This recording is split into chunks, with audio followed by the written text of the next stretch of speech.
장애 유형에 대한 이해 및 응대 에티켓.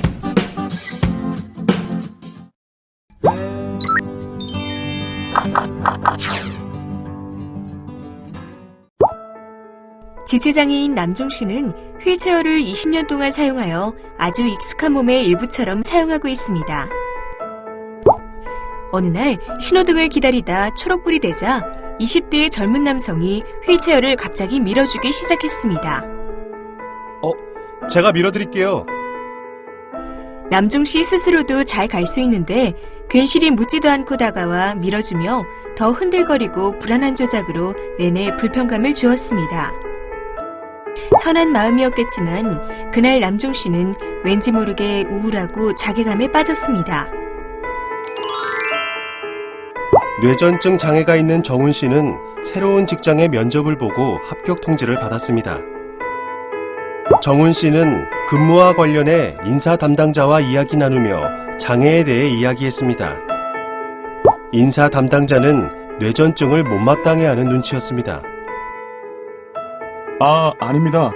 이전 회사에서도 차질 없이 업무 수행을 했었고 지속적인 약물 치료로 달작 없이 생활하고 있습니다.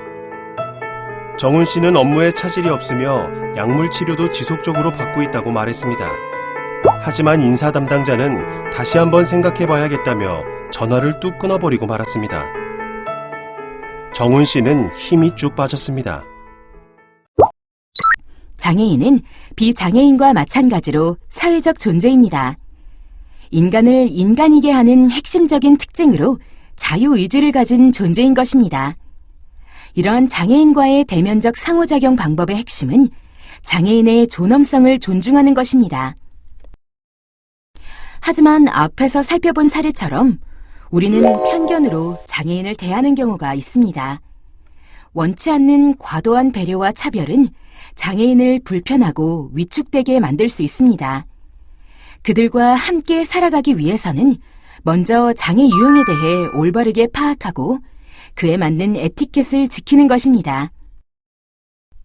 장애 유형에 대해 올바르게 파악하기 위해서 기억해야 할 것은 무엇일까요? 바로 장애 유형이나 등급이 같더라도 실질적인 기능이나 특성은 개인에 따라 모두 다를 수 있다는 점입니다. 즉, 개인의 특성을 이해하는 것이 무엇보다 중요합니다.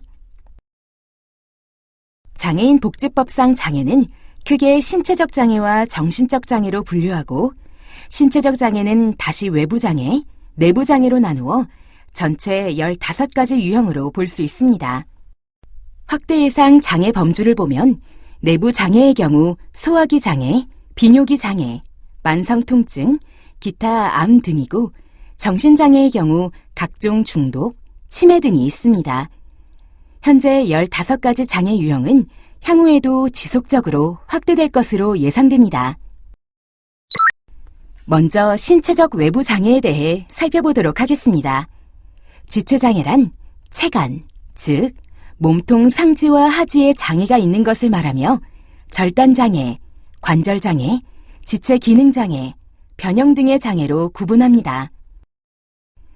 지체장애인과의 회의, 면접 등으로 만날 경우 해당 장소의 계단 및 주차장 등을 미리 확인하여 장애인의 접근성을 고려해야 합니다. 장애인 전용 주차구역에 다른 차량의 주차를 금지합니다. 또한 휠체어를 이용하는 장애인을 위한 좌석 공간을 마련하고 장시간 대화를 나누는 경우 휠체어 사용자와의 눈높이를 맞추기 위하여 의자에 앉아 눈높이를 맞추고 소통합니다. 도움을 요청한 적이 없는데도 휠체어를 밀어주고 휠체어에 기대거나 잡는 것은 잘못된 행동으로 도움을 줄 때는 먼저 상대방의 의사를 확인하는 것이 필요합니다. 그리고 장애인의 팔, 지팡이, 휠체어를 잡아주는 것보다 문이나 엘리베이터를 열어주거나 잡아주는 것이 도움이 됩니다. 이때 보장구가 문이나 엘리베이터에 끼지 않도록 주의합니다. 엘리베이터 등 편의시설은 장애인이 먼저 사용할 수 있도록 늘 양보합니다. 장애인이 사용하는 휠체어, 목발, 기타 보장구들은 개인의 사적인 물건이므로 사용자의 허락 없이 사용해서는 안 됩니다. 특히 사용자가 닿지 않는 곳으로 옮겨놓지 않도록 주의해야 합니다. 바닥에 물기가 있는 경우 미끄러울 수 있으므로 당사자에게 안내가 필요합니다.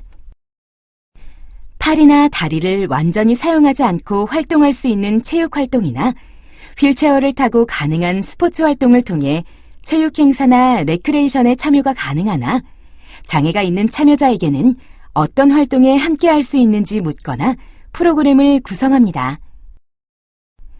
뇌병변 장애는 뇌성마비, 외상성 뇌손상, 뇌졸중 등 뇌의 기질적 병변으로 인해 상지와 하지의 마비가 나타나 주로 보행장애와 일상생활 동작에 제한을 받게 되는 것으로 언어장애, 시각장애 등의 장애가 동반되어 나타나기도 합니다.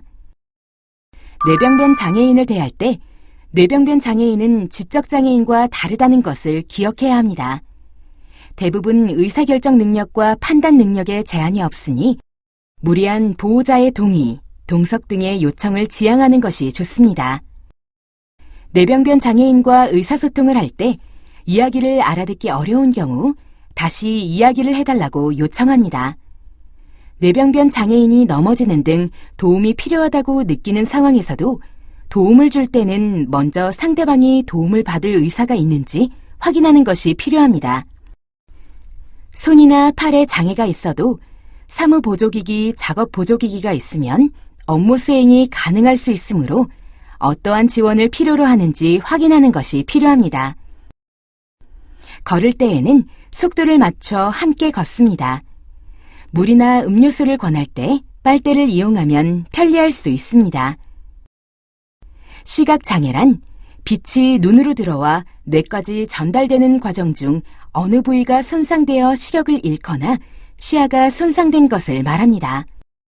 시각장애인과 인사할 때는 멀리서 인사하면 누구인지 모를 수 있으므로 가까이 왔을 때 인사하고 말을 시작할 때 자신의 이름을 밝혀 누군지 알려줘야 합니다. 그리고 시각장애인의 안내견을 쓰다듬는 등의 접촉, 먹을 것을 주는 행위, 부르는 행위는 모두 위험하니 삼갑니다. 보행 시에는 반보 앞에서 팔꿈치를 살짝 내밀거나 흰 지팡이 반대 방향에서 시각장애인이 동행인의 팔을 잡을 수 있도록 하며 갑자기 옷을 잡아 끌거나 어깨를 잡지 않도록 주의해야 합니다. 방향을 안내할 때는 이쪽 저쪽과 같은 애매한 표현보다는 시각장애인의 위치를 기준으로 몇 발짝 앞, 몇 미터 앞과 같이 구체적으로 표현합니다. 음식 주문 전에는 메뉴와 가격을, 식사 시에는 음식의 종류와 위치를 시계 방향으로 설명합니다. 음료 제공 시 음료의 종류를 알려주고 냉온 여부를 알려주며 손을 잡아 직접 대어주는 것이 좋습니다. 식당 이용 시 식당이 복잡하거나 혼잡한 경우에는 시각장애인에게 현재 상황에 대해 이야기하고 도움이 필요하다고 요청하는 경우 대신 배식을 받아줄 수 있습니다. 회의 등을 할 때는 조명 밝기 선호를 확인하고 명암 대비가 심한 곳은 피하도록 합니다. 시각장애인들이 자주 이용하는 사무실이나 시설들의 출입문은 반쯤 열린 상태로 두지 말고 완전히 열어두거나 닫아두는 것이 안전합니다.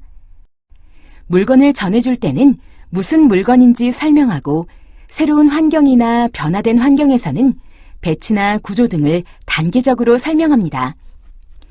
빈도수가 높은 곳에서 낮은 곳으로 점차 익혀나갈 수 있도록 설명합니다. 그리고 모든 시각장애인이 점자를 읽고 사용할 수 있는 것은 아님을 알고 배려해야